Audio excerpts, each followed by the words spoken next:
और अगर इसको बीच से काट डालेंगे ऐसे, इस तरह से इस प्लेन में, तो आधा बी आर कट के इधर, आधा इधर, आधा सी एल कट के एक तरफ, आधा दूसरी तरफ, और ये पक्का प्लेन ऑफ सिमेट्री आ जाएगा। हाँ, लव इट और हेट इट, पर प्लेन ऑफ सिमेट्री तो आ जाएगा। और ये कुछ भी कर देते हो यार आप, बिगड़ने की क्या बात है इसमें। प्लेन ऑफ सिमेट्री कहाँ आएगा, दिखाती हूँ, देख लीजिए एक बार इसको 3D मॉडल के रूप में बना के फटाफट आपको दिखा देता हूँ। इस तरह से एक यहाँ है और दूसरा ये बी आर और सी एल, ऐसे ऐसे। ये है ब्रिज्ड कंपाउंड।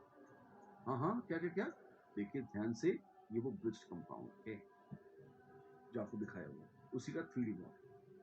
ओके, और अगर गौर से देखेंगे, यहाँ पे देखिए, यहाँ पे मेरे सामने बिल्कुल बैकग्राउंड ब्लैक बैकग्राउंड में, आपको डार्क बैकग्राउंड में साफ साफ दिखेगा, ये मॉलिक्यूल है, हाँ है।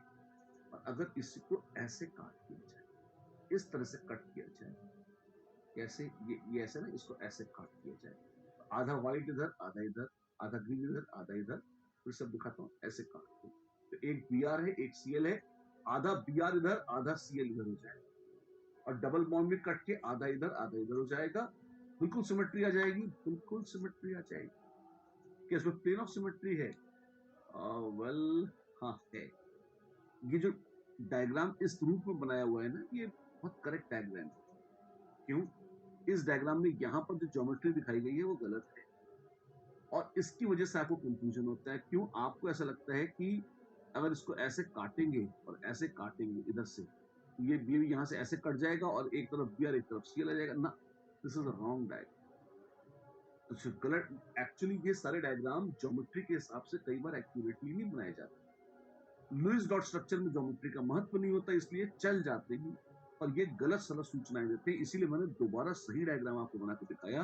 अगर कोई टेट्राहेड्रल स्ट्रक्चर है तो एक दो, तो उसके ऊपर फिर 3 और 4 ऐसे आएंगे ना, कि 1 2 और ऐसे ही आप देखेंगे उसी के ऊपर पैरेलल में। जैसे प्लेनार स्ट्रक्चर थोड़ी है कि जिस प्लेन में ये दो हैं उसी प्लेन में ये दो आ गए, ना ना ना, ऐसा थोड़ी होता है। क्यों? फिर तो मतलब वो स्क्वायर प्लेनार हो गया ना, टेट्राहेड्रल है ना। अगर टेट्राहेड्रल है तो दो यहाँ हैं, तो बचे हुए दो उसके परपेंडिकुलर प्लेन्स में। टेट्राहेड्रल में दोनों, अगर कोई भी दो ग्रुप पकड़ लो और बचे हुए दो ग्रुप देखोगे तो they will be in perpendicular planes. तो अगर ये दो ग्रुप यहाँ पर आ रहे हैं ऐसे, तो इनसे जो दो निकल रहे हैं वो इसके परपेंडिकुलर प्लेन में होंगे ऐसे। तो जब ऐसे काटोगे तो ये 50-50 कट जाएंगे, और this will be a plane of symmetry. Right right, that is something. Normally bicyclics इतना कॉम्प्लिकेशन मोस्टली नहीं आता, लेकिन फिर भी एक आध बार जरूर से दर्शन दिए ही, इसलिए एक बार देखना चाहिए। फिर से वही सवाल, what kind of molecules show optical activity? Unsymmetric molecules show optical activity. The compounds which possess plane of symmetry are always optically inactive. Such है, लेकिन there are a few cases in which there is no plane of symmetry and इसके बावजूद they are optically inactive. क्यों?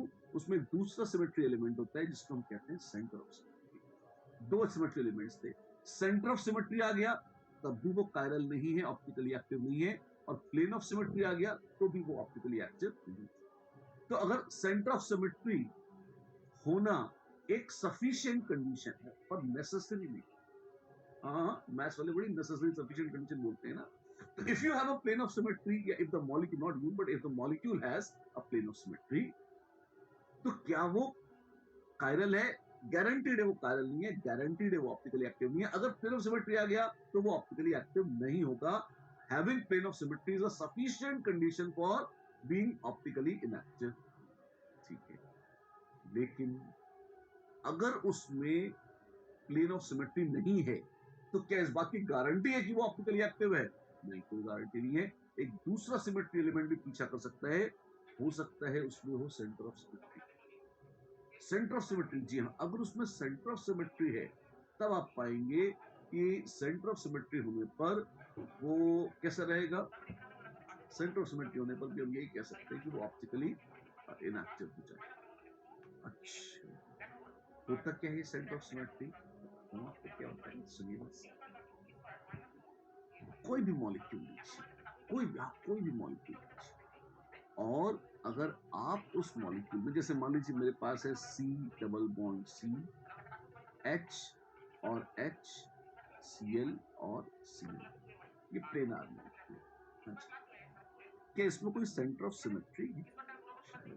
कौन से? देखिए, पहली बात तो मॉलिक्यूल का सेंटर ले लीजिए, ले लिया भैया, और इस सेंटर से एक कोई भी एटम पकड़िए और वहां तक ज्वाइन करके एक लाइन बना ली, और जितना डिस्टेंस ट्रेवल किया है उतना ही डिस्टेंस आगे चलिए, हाँ? और उतना ही डिस्टेंस उल्टी तरफ चलकर अगर हूबहू वैसा ही एटम आ जाए या वैसा ही बॉन्ड आ जाए, और एक जगह नहीं, कहीं से भी उठा ले और उल्टी तरफ जाए, और हमेशा सिमेट्रिक, मतलब एक पॉइंट से तो इनफाइनाइट लाइंस जा सकती है, कोई भी लाइन ले ले, कोई भी एक में भी गड़बड़ नहीं चाहिए, कोई भी लाइन ले ले। अच्छा, बाकी सब जगह तो वैक्यूम है, तब तो कोई टेंशन ही नहीं है। एक हाइड्रोजन से सेंटर पे गए, जितना डिस्टेंस आया उतना ही डिस्टेंस आगे चले, और फिर से हाइड्रोजन आ गई, Cl से सेंटर पर चले, हाँ, और उतना ही डिस्टेंस आगे चले तो फिर से Cl आ गया। तो हमने कहा अरे वाह, ये पॉइंट जो है, ये पॉइंट क्या है? ये पॉइंट है सेंटर ऑफ सिमेट्री या COS। Okay. If I take, which point is the center of symmetry? If I'm sitting at center of symmetry, और अगर मैं किसी भी वहां से किसी भी एक एटम की तरफ चलता हूं, तो जिस डायरेक्शन में मैं चलता हूं और जितना डिस्टेंस ट्रेवल करता हूं, अगर उसके ठीक ऑपोजिट डायरेक्शन में उतना ही डिस्टेंस ट्रेवल करूंगा तो ठीक वही एटम आ जाएगा, वैसे ही एक दूसरा एटम आ जाएगा। अगर ऐसा है तो उस मॉलिक्यूल में मैं कहूंगा एक सेंटर ऑफ सिमेट्री भी है। अच्छा, जैसे जैसे ये मॉलिक्यूल है, इसमें आप देखें centre of plane of symmetry है, प्लेनर मॉलिक्यूल है तो पीओएस तो हो गई सही, पर यहाँ पे सेंटर ऑफ सिमेट्री में बकायदा आपको दिख सकता है, राइट? ठीक है, सॉलिड स्टेट में भी इसकी चर्चा आई थी, आती भी है, पर यहाँ फिर से नए पर्सपेक्टिव से देखिए। जैसे ये बड़ा सुंदर मॉलिक्यूल है, यहाँ से देखिए कि जितना डिस्टेंस यहाँ उतना ही डिस्टेंस उल्टी साइड में, वाओ, जितना डिस्टेंस यहाँ उतना ही उल्टी साइड में, बहुत सुंदर। क्या ये है सेंटर ऑफ सिमेट्री? जवाब मिलता है हाँ, यही है सेंटर ऑफ सिमेट्री। अच्छी बात है, बड़ा खूबसूरत है। एक क्यूब में सेंटर ऑफ सिमेट्री है क्या? शायद। देखिए, 4 रंग के बॉल्स रखे, वायलेट, ग्रीन, ब्लू और पीच कलर। अगर आप देखें बॉडी डायगोनल से इनको जोड़ें ऐसे, तो सेंटर ऑफ क्यूब है, बिल्कुल सेंटर ऑफ क्यूब से जितना एक साइड में है ठीक उतना ही ऑपोजिट साइड में है। ध्यान से देखिएगा, इसको भी ले जाएंगे ऐसे। अच्छा, हाँ, और ऐसे ही देखते जाइए, दूसरे दूसरे तमाशे मिलते जाएंगे आपको। इसको जोड़ने की कोशिश करिए, बिल्कुल, अरे वाह, मैच हो रहा है। और चौथे इसको जोड़ने की कोशिश कर लीजिए, और तो पीछे से दिख रहा है, लेकिन फ्रंट से आए और इधर गए और यहां से निकले और बैक पे चले। तो ये सेंटर ऑफ क्यूब क्या सेंटर ऑफ सिमेट्री का काम कर रहा है? जवाब है जी हाँ। इस केस में बकायदा इस तरह से 8 एटम्स लगे हुए हैं कॉर्नर्स पे कि centre of cube is functioning as centre of symmetry. और गौर करिएगा एक खास बात का, प्लेन ऑफ सिमेट्री नहीं है क्यूब। क्या आप कोशिश करके देखिए, there is no plane of symmetry but there is very much a center of symmetry in this cube. अच्छा, तो जब प्लेन होता है तो सेंटर नहीं होता, जब सेंटर होता है तो प्लेन नहीं होता, ऐसा कुछ नहीं बोलता। अभी पिछला एग्जांपल था, उसमें सेंटर ऑफ सिमेट्री भी था, प्लेन ऑफ सिमेट्री भी था। फिर इंडिपेंडेंट हो सकता है, दोनों हो सकता है कोई एक हो दूसरा ना हो, पर अगर एक भी है, पीओएस या सीओएस में से एक भी एलिमेंट प्रेजेंट है, तो वो मॉलिक्यूल कायरल नहीं होगा, ऑप्टिकली एक्टिव नहीं होगा, अनसिमेट्रिक नहीं। ये क्या है, राइट? ठीक, सेंटर ऑफ सिमेट्री आप देखें, सबकी लाइनें वाइनें बनी हुई हैं ऑफिशियली, देख सकते हैं बड़ी खूबसूरती से centre of symmetry. Centre of symmetry के ही अलग अलग उदाहरण, कहीं भी किसी भी पॉइंट पर चले जाएं, हर जगह पूरे स्फीयर में कितनी इनफाइनाइट लाइन बना सकते हैं, बना ले जी भर के, होना है जो हो जाने तो, हर जगह सिमेट्री नजर आए, तब है ये सेंटर ऑफ सिमेट्री। महान चीज है सेंटर ऑफ सिमेट्री। आप देखें पूरे गोले में कहीं भी चले जाओ, चक्कर मार लो, सब जगह एक जैसा माहौल, राइट। फिर से वो पुरानी एक्सरसाइज, प्लेन ऑफ सिमेट्री खोजा था ना। हाँ, अब ये बताओ किस अल्फाबेट में सेंटर ऑफ सिमेट्री? क्या बात कर रहे हो? जी हाँ, किस अल्फाबेट में सेंटर ऑफ सिमेट्री है? क्या ए में है? ऑब्वियसली नहीं है। क्यों? ये ए इधर इधर एक जैसा थोड़ी है ना, मतलब जैसा ये यहाँ पे है ऐसे यहाँ पे है नहीं, कोई ऐसा होता काजू कतली जैसी होती ये, तब हम जरूर बात कर सकते हैं कि ये सेंटर, ये एक जैसा, ये एक जैसा, ये एक जैसा, लेकिन ये तो कोई अक्षर ही नहीं होता। क्या बी में सेंटर है? ना, यहाँ गोला है और यहाँ पे गोला नहीं। क्या सी में सेंटर है? हाँ, ये इधर से बंद है, यहाँ से नहीं। क्या डी में सेंटर है? हाँ, यहाँ स्ट्रेट लाइन है, यहाँ नहीं। क्या ई में सेंटर है? ना। क्या एफ में है? ना। जी में तो ना भाई ना। एच, एच में लगता है सेंटर ऑफ सिमेट्री। फील तो आ रही है, देखो ध्यान से देखो। हाँ, अरे वाह, तो काफी खूबसूरत है, हर पॉइंट एक जैसा, सब कुछ सिमेट्रिक। जी हाँ, एच में, यस, एच में है centre of symmetry. What about I? I, I, I में भी है। जे, ये टांग मुड़ गई ना इसकी ना, इसके क्यों? या मुड़ी हुई टांग ऊपर जाएंगे तो यहाँ थोड़ी ऐसे, पर ऐसा कुछ होता तो सोच सकते थे सेंटर ऑफ सिमेट्री। इंटीग्रल का साइन है तो, हाँ, इंटीग्रल के साइन में सेंटर ऑफ सिमेट्री है, अवश्य है। जे में नहीं है ना। के ना, एल ना, एम, एन, कॉस देखो ठाकुर, एन में सेंटर है क्या? वेल, यहां से यहां सेम पॉइंट, यहां और यहां सेम पॉइंट, यहां और यहां सेम पॉइंट। एन में प्लेन ऑफ सिमेट्री तो नहीं था ना, सही। क्या सेंटर ऑफ सिमेट्री है? बकायदा है, कमाल है, एन में सेंटर ऑफ सिमेट्री है, देखिए ना अपनी आंखों से है। ओ, ओ तो बड़ा ऑब्वियस कैंडिडेट है, ऑफ कोर्स है ना। पी, ना क्यू, ना आर, एस, चेक कर लो।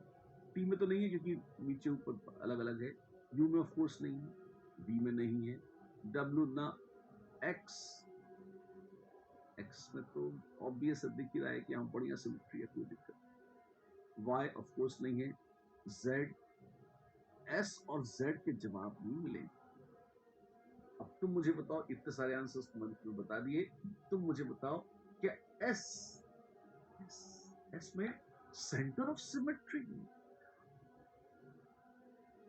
इंटीग्रल साइन में तो कह दिया था है, ये इधर और ये इधर, ये इधर और ये इधर। एस में कोशिश करते हैं।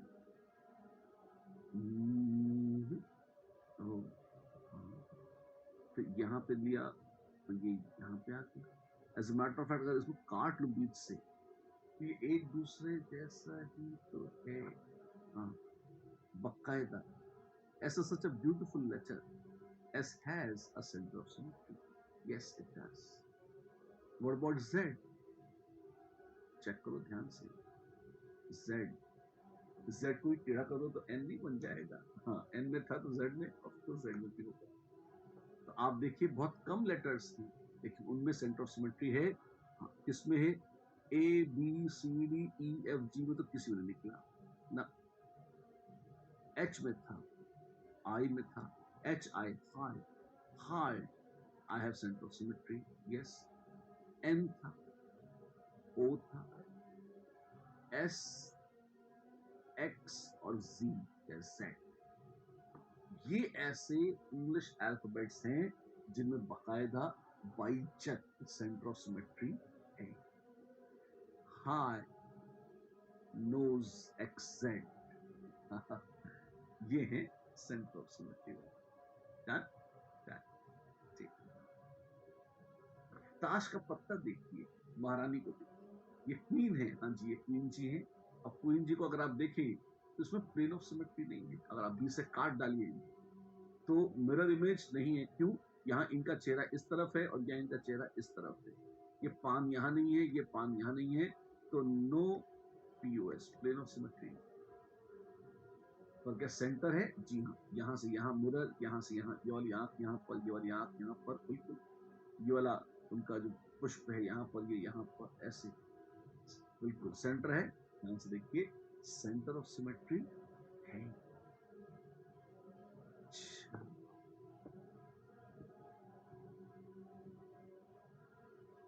और क्या क्या है आइए देखते हैं।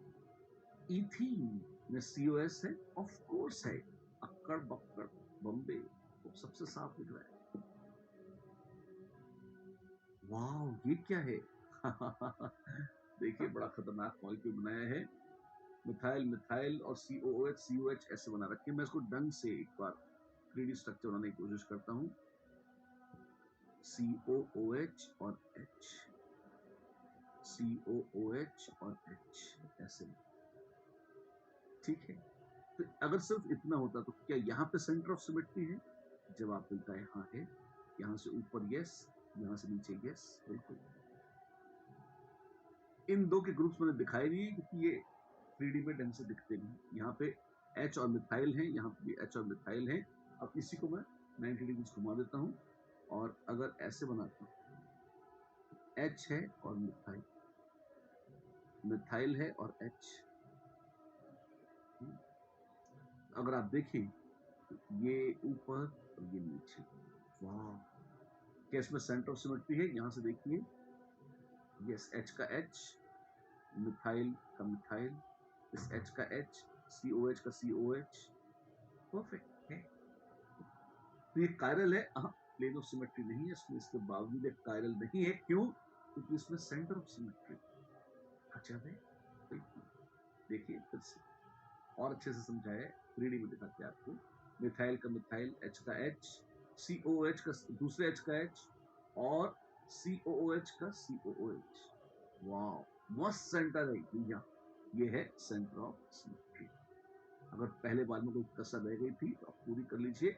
शानदार तरीके से देख सकते हैं आप इस मॉलिक्यूल में सेंटर ऑफ सिमेट्री। फिर देखिए मेरे साथ, H और H, मिथाइल और मिथाइल, फिर से H और H और फिर COOH और COH। देखिए सेंटर ऑफ सिमेट्री। गौर फरमाइए, प्लेन ऑफ सिमेट्री नहीं है इस मॉलिक्यूल और सेंटर ऑफ सिमेट्री है। तो क्या ये मॉलिक्यूल कायरल है? ना, ये कायरल नहीं है क्योंकि सेंटर ऑफ सही पर है तो सेंटर ऑफ सिमेट्री। अब फटाफट इसके क्वेश्चन करें। कैसे? Do the following compounds possess a centre of symmetry? पूछा है। क्या इनमें सेंटर ऑफ सिमेट्री है? देखते हैं। लगता तो नहीं। क्यों क्यों नहीं लगता तुमको? देखिए, Cl Cl Cl सब पीछे नीचे जाते हुए, Cl Cl Cl, H H H ऐसा है। अगर आप गौर करें, ऐसे काट डालूंगे इसे, इसमें प्लेन ऑफ सिमेट्री है। लेकिन सेंटर ऑफ सिमेट्री का मतलब अगर ऊपर H है तो ये तो ट्रायंगल है। यहाँ पे अगर ऐसे करेंगे तो ट्रायंगल में तो वैसे ही कोई सिमेट्री, ट्रायंगल में प्लेन भी देखोगे तो यहाँ पे क्या है? यहाँ एटम है तो यहाँ वैक्यूम है, यहाँ एटम है तो यहाँ कुछ नहीं है। इसमें सिमेट्री होती है ऐसे। ट्रायंगल में तो वैसे ही कोई सेंटर ऑफ सिमेट्री नहीं हो सकती ना। हेक्सागन में शायद NH का NH, O का O, H ऊपर H नीचे, मिथाइल नीचे मिथाइल ऊपर, सेंटर है। हाँ है। Does the following compound possess a center of symmetry? दिख रहा है नहीं है। क्यों? COH के नीचे नहीं है COH। फंस गए यहाँ। COS में हर जगह होना चाहिए सिमेट्री। एक भी जगह मारे गए खत्म, there is no centre of symmetry. Sorry. Predict whether the following compound possesses POS and or COS। बताइए इसमें प्लेन और सेंटर दोनों हैं? कौन है, कितना है, क्या है, जरा बताइए। पहला, ये मॉलिक्यूल मैंने अभी इलस्ट्रेशन में थोड़ी देर पहले लिया था। तुम करो और मुझे बताओ कि तुम इसे सही सही कर पा रहे हो कि नहीं। अरे इसका क्या बात करते हो, दिमाग का दही हो गया हमारे, इतने सारे plane of symmetry, centre of symmetry बोले जा रहे हो, बोले जा रहे हो। अब क्या दिक्कत है? थोड़ा दिमाग लग रहा है आपको? लगता है ना केमिस्ट्री में दिमाग नहीं लगता, रटना होता है, अब लॉजिक लगता है। 3D में विजुलाइज नहीं, कुछ एक अक्षर नहीं रटना, सिर्फ डेफिनेशन याद करनी है। डेफिनेशन तो सब जगह याद करनी पड़ती है। ये क्या है? प्लेन ऑफ सिमेट्री का है, सेंटर ऑफ सिमेट्री, लगाइए लॉजिक, लगाइए 3D में एकदम चलाइए आदि और कह सकते हैं तलवार, और काट दीजिए मॉलिक्यूल्स को, देख लीजिए कि प्लेन ऑफ सेंटर है या नहीं है। शुद्ध लॉजिक पर आधारित है stereo isomers, pure crystalline logic. मजा आएगा, देखते हैं the lovely understanding based chemistry part, है ना। एंड ये शुरू में थोड़ा सा जिन बच्चों को केमिस्ट्री में लॉजिक लगाने की आदत कम है, वहां पर उनको थोड़ी सी पीड़ा अवश्य होती है। पर जैसे जैसे आप उसको ध्यान से देखते जाते हैं, एक पॉइंट के बाद ये धुंधले से साफ होते जाते हैं। तब आपको मॉलिक्यूल्स अपने इमेजिनेशन में 3D में दिखने लगते हैं। और जैसे ही 3D में वो मॉलिक्यूल्स आपको दिखने शुरू हुए, एकदम चुटकी बजाते पूरी ऑर्गेनिक केमिस्ट्री आपके कब्जे में आ जाती है, राइट। और अगर ये नहीं हुआ तो भी आ जाए, चिंता मत करिए, पर फिर भी इसको कोशिश तो करिए करने की। अच्छे से सुंदर चीज है। सेंटर ऑफ सिमेट्री तो अभी भी सीखा है, देखिए कि ये सेंटर है। हाँ, ये कितना प्यारा सेंटर है, बिल्कुल। तो बताओ सीओएस है कि नहीं? पीओएस जितने चपटे चपाट प्लेनार मॉलिक्यूल है, प्लेनार मॉलिक्यूल में plane of molecule itself is plane of symmetry, वो तो हमेशा ही होगा। यहाँ पर ये क्या है? पीओएस, और प्लेन ऑफ मॉलिक्यूल भी है POS, yes. Centre of symmetry है क्या? नहीं, आप देखिए ये लाइन सीएल है, यहाँ एच है, एच है, सीएल है ना, सीओएस नहीं है, पीओएस अवश्य। अच्छी बात है। Predict whether the following compounds possesses POS and or COS, वही चीज POS और COS दोनों है, एक है, क्या है क्या नहीं है बताइए। FClBrI, oh my God, centre तो कोई नहीं है ना, ना। प्लेन है, प्लेनार मॉलिक्यूल है जी। अगर प्लेनार मॉलिक्यूल है तो पीओएस तो हो ही जाता है, उसके लिए मना नहीं कर सकते। ट्राइंगल आ गया, सीओएस तो होगा नहीं। सेंटर ऑफ सिमेट्री ट्राइंगल में नहीं हुआ करते, क्यों? इस पॉइंट का सेंटर से जोड़ोगे तो यहाँ तो कोई पॉइंट ही नहीं है, तो लाइन ना, सीओएस तो है ही। प्लेन ऑफ सिमेट्री, ध्यान से देखो, अगर हम इसको ऐसे बनाए,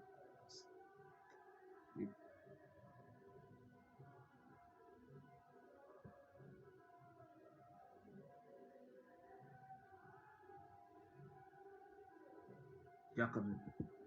मैं 3D में मॉलिक्यूल ड्रॉ करने की कोशिश कर रहा हूँ। ये है 3 मेंबर रिंग, इसमें एक बाहर आ रहा है, एक अंदर आ रहा है, और ऐसे रिंग बाहर, रिंग अंदर, ऐसे, ठीक है। और ये प्लेन में है, ठीक, बी आर है और सी। डू यू सी कि अगर प्लेन ऑफ स्क्रीन जो है इसमें से, इसे या प्लेन ऑफ पेपर जैसे लोग कहते हैं कागज को लिखते समय, अगर यहां से काटें और बीच से चीर दें तो प्लीज नोट ये कुछ ऐसा सीन आ जाएगा। अब मेरे पास थोड़ा बड़ा मॉलिक्यूल है, लेकिन ये इस तरह से बी आर और सी एल जो है ना, आप खाली इस टेट्राहेड्रल कार्बन एटम को देखिए, इस टेट्राहेड्रल कार्बन एटम को देखिए, यहाँ पर ये दो, इनका प्लेन और नीचे वाले दो, इनका प्लेन परपेंडिकुलर। टेट्राहेड्रल में हमेशा कोई दो पकड़ लें तो उनका प्लेन और बचे हुए दो का प्लेन आपस में ऑर्थोगोनल होते हैं, परपेंडिकुलर होते हैं। ये टेट्राहेड्रल ज्योमेट्री की खासियत है। अच्छा, तो अगर मैं इसको काट डालूं, जैसे अगर मैं इस ट्राइंगल को बीचों बीच से काट रहा हूं, तो ये मत सोचना ये ऐसे नहीं कटेंगे, this is wrong imagination, this is wrong imagination. क्यों ये स्ट्रक्चर ही गलत बनाऊं? अरे तो आप गलत स्ट्रक्चर देके क्वेश्चन पूछते हो, मैं अकेला नहीं, पूरी दुनिया एक करती है। आपको ढांचा बता दिया गया है, उसका सही 3D स्ट्रक्चर आपने अपने दिमाग में कंस्ट्रक्ट करना है, ये एक्सपेक्टेशन। बहुत ज्यादा एक्सपेक्ट करते हैं लोग, हम लोग तो ऐसे ही हैं, क्या कहने, है ना। लेकिन आप ये देखिए, आप सिर्फ इस, अगर आपको डिफिकल्टी है तो मेरे साथ देखिए, आपकी डिफिकल्टी की कोशिश करते हैं सॉल्व करने की। आप इस कार्बन को देखिए, इसी प्लेन में है बी आर और सी एल, और इसी के परपेंडिकुलर प्लेन में एक ग्रुप ऐसा जाएगा, और एक ऐसे कोई भी टेट्राहेड्रल होता तो ऐसे ऐसे। मैंने क्या किया, खाली या इसे जोड़ दिया, इससे यहाँ पीछे इसको जोड़ दिया है, इससे इस कार्बन पर कोई फर्क नहीं पड़ रहा, कार्बन तो वैसे ही ठीक। अब अगर मैं इसको आधा कट करता, एक बीच से जो स्क्रीन का प्लेन है, इसी प्लेन से इसको चीर देता हूं, तो ये प्लेन से काटता हुआ यहां से निकल, ये बाहर आ जाएगा और ये अंदर रह जाएगा, ये तो सिमेट्रिक है। और बीआर और सीएल का क्या होगा, बीआर और सीएल को बीच से, बीचों बीच से काटता हुआ प्लेन है, ये बीचों बीच से चीरता हुआ प्लेन है। तो बीआर आधा कट के इधर, आधा इधर, सीएल आधी कट के इधर, आधी इधर रह जाएगी, और जो बीच वाला कार्बन है ये भी आधा कट के एक तरफ, आधा कट के दूसरी तरफ से।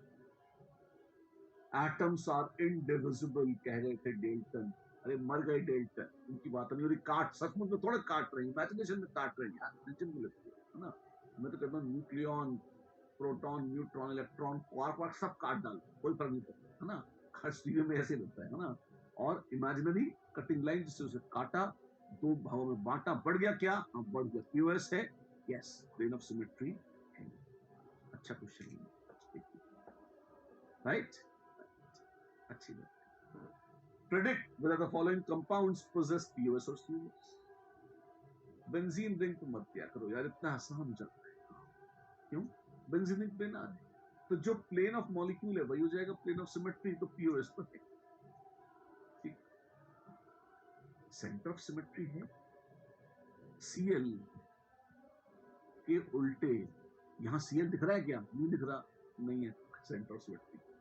अब आप देखें ऑप्टिकली एक्टिव कंपाउंड्स की शर्त क्या थी, ये वही शर्त थी जो हमने पहले बताई थी, न हो प्लेन ऑफ सिमेट्री और न ही हो सेंटर ऑफ सिमेट्री।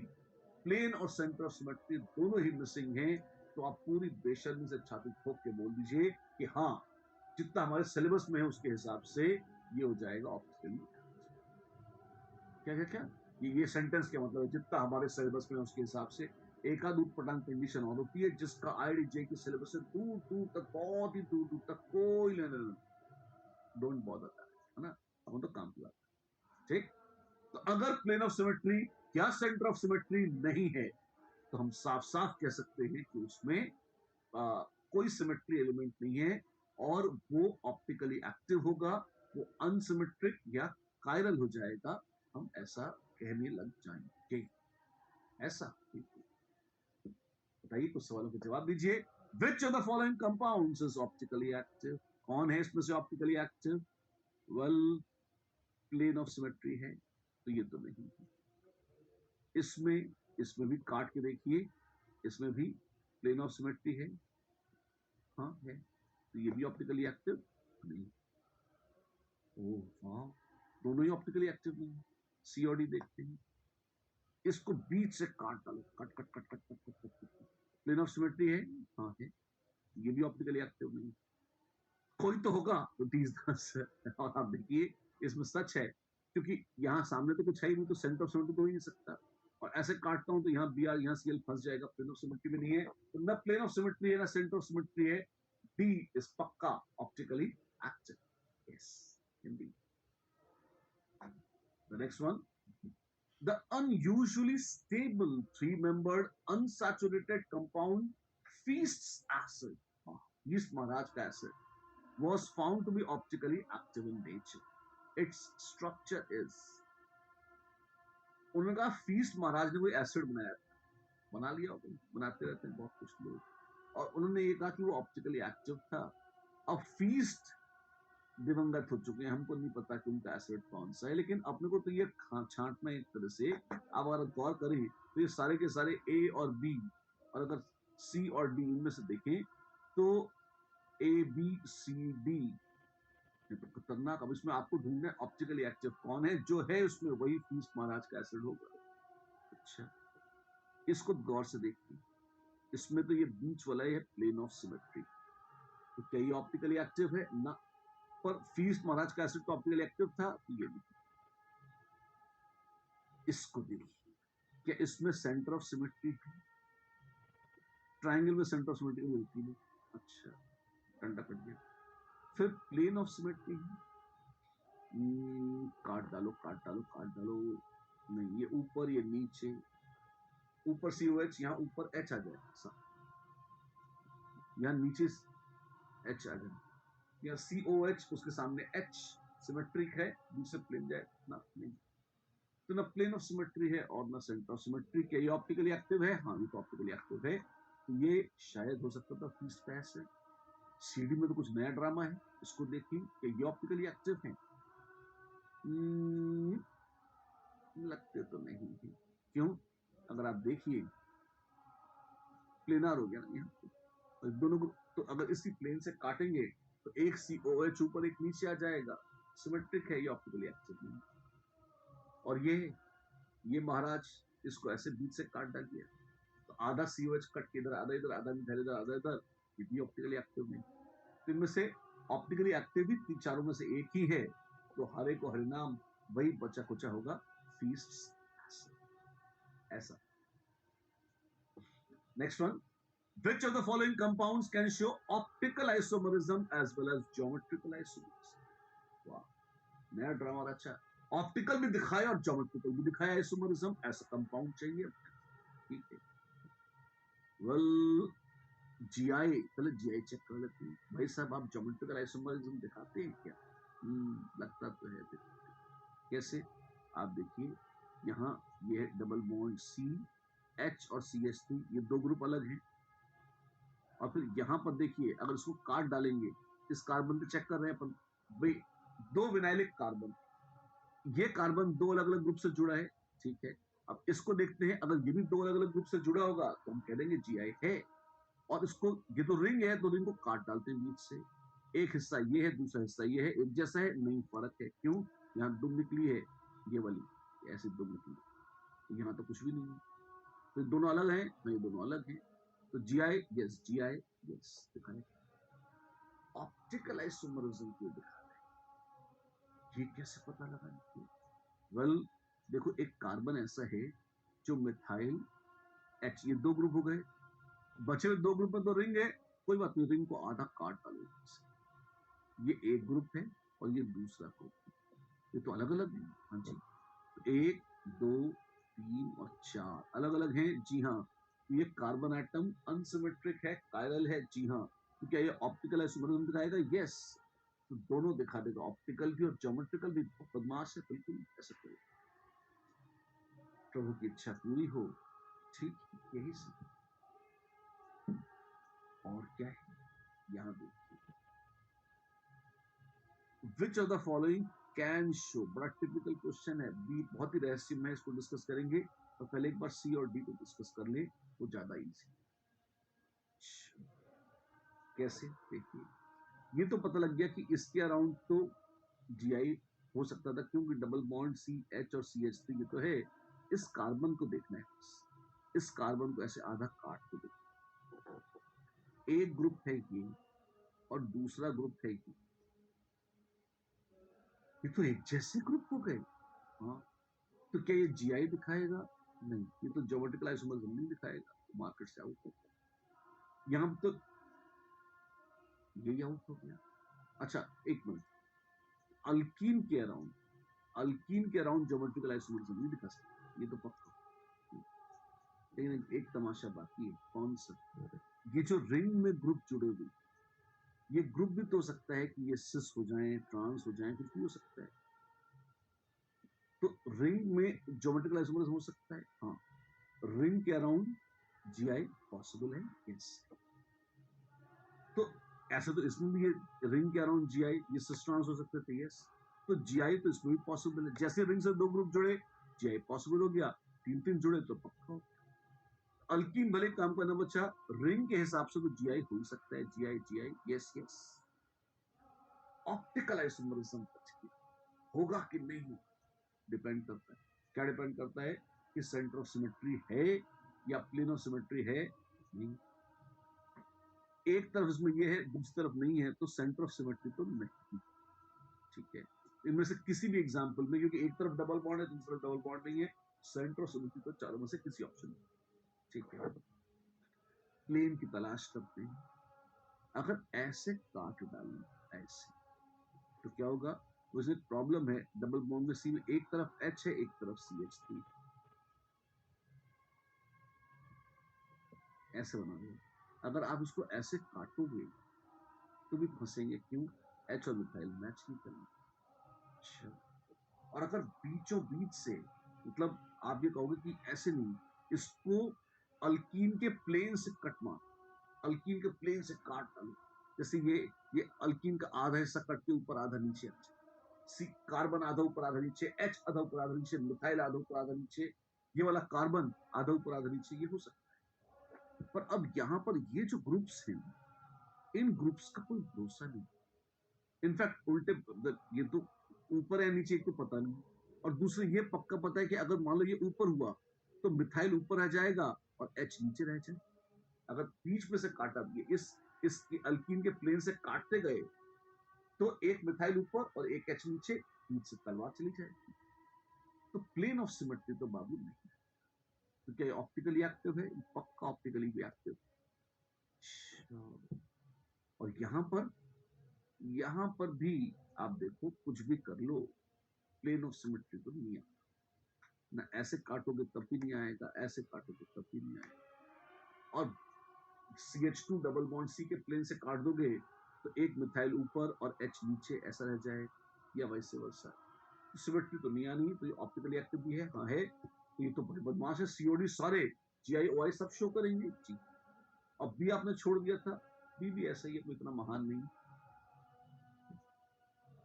इसके अराउंड GI न हो, पर अगर दो अल्कीन है तो सॉरी, दो अल्काइल ग्रुप जुड़े हुए रिंग से, तो रिंग के अराउंड ज्योमेट्रिकल आइसोमरिज्म है, बिल्कुल रिंग के अराउंड तो GI होता ही होता है, तो GI तो हो गया। और ऑप्टिकली एक्टिव भी होंगे, क्यों? इस प्लेन को देखेंगे तो यहाँ ये अलग अलग फंस जाएगा, ना सेंटर ऑफ सिमेट्री है ना प्लेन ऑफ सिमेट्री। और अगर अल्कीन के प्लेन से काटेंगे तो एक अल्काइल ग्रुप ऊपर आ जाएगा तो एच नीचे, अल्काइल ग्रुप नीचे आएगा तो एच ऊपर, फंस जाएंगे, प्लेन कहीं भी नहीं है सिमेट्री का, तो उसमें OI भी दिखाएगा, यस। तो ABCD can show, in fact they will show, all of them will show geometrical, at the same time all of them are also going to show optical isomers, right? Right. This sounds a bit heavy. अच्छे questions हैं, थोड़े heavy हैं, इसमें कोई शक नहीं है। एक बार, अब जब आज की क्लास समाप्त होने आ रही है, एक दो बातें आपको जरूर बोलना चाहूंगा। क्या? सबसे पहले शांत मन से बैठकर इसको बहुत ही अच्छे से आपको सारे एग्जाम्पल्स को रीवर्क करना है, अपने आप करके देखना है। It is very necessary, because this is stereoisomerism is a tough chapter. ऐसा चैप्टर है जिसमें एक्चुअली खुद सोचना पड़ता है, दिमाग लगता है, थोड़ी सी पीड़ा एक बार हो सकती है, लेकिन ये सारी पीड़ाओं का बहुत अच्छा फल आपको मिलेगा जैसे जैसे आप इसको ढंग से सोचते और मनन करते हुए, विचार करते हुए आगे। IIT JEE की वेटेज कितनी है? बहुत ज्यादा नहीं। व्हाट क्या क्या? अगर आपको ऑर्गेनिक बहुत सुंदरता से समझनी है तो एक काम करना course, otherwise maximum stereo based एक क्वेश्चन आता है, बहुत रेयर, बहुत ही एकदम ऐसा पेपर बनाना हुआ जिसमें आपको कत्लेआम करना हुआ, 2 क्वेश्चन आ जाते हैं। JEE एडवांस ज्यादा पीड़ा नहीं देता, सिंपल ज्योमेट्रिकल आइसोमरिज्म तक रुक जाते हैं। इतने कॉम्प्लिकेटेड केसेस ऑप्टिकल के कम ही आते हैं, रेयर ही। तो आप इसको देखकर, स्टीरियो आइसोमरिज्म को देखकर इतने आतंकित ना हो जाएं कि ऑर्गेनिक केमिस्ट्री पढ़ना छोड़। ऑर्गेनिक छोड़ने से अच्छा है स्टीरियो को हम साइड में रखेंगे, लेकिन पहले एफर्ट डालेंगे, कोशिश करेंगे, क्योंकि उस कोशिश करने से भी अपना ब्रेन डेवलप होगा, और जैसे जैसे ब्रेन इवॉल्व होता जाएगा, डेवलप हो जाएगा, आप शानदार होता है, राइट? यही करना है आपको हमारे साथ। तो पूरी एफर्ट के साथ जुट के करेंगे स्टीरियो, कम भी पहुंचेंगे तो भी ब्रेन तो डेवलप होगा, और पूरा कर डालेंगे तो शानदार काम हो जाएगा। और रिएक्शन मैकेनिज्म पे जब आएंगे, बिल्कुल मत डरिएगा, स्टीरियो को बहुत जरा सा यूज होगा जो आप में से 100% एक एक बच्चे को आता होगा, अगर आपने ढंग से अपनी पढ़ाई आज तक कर ली है तो।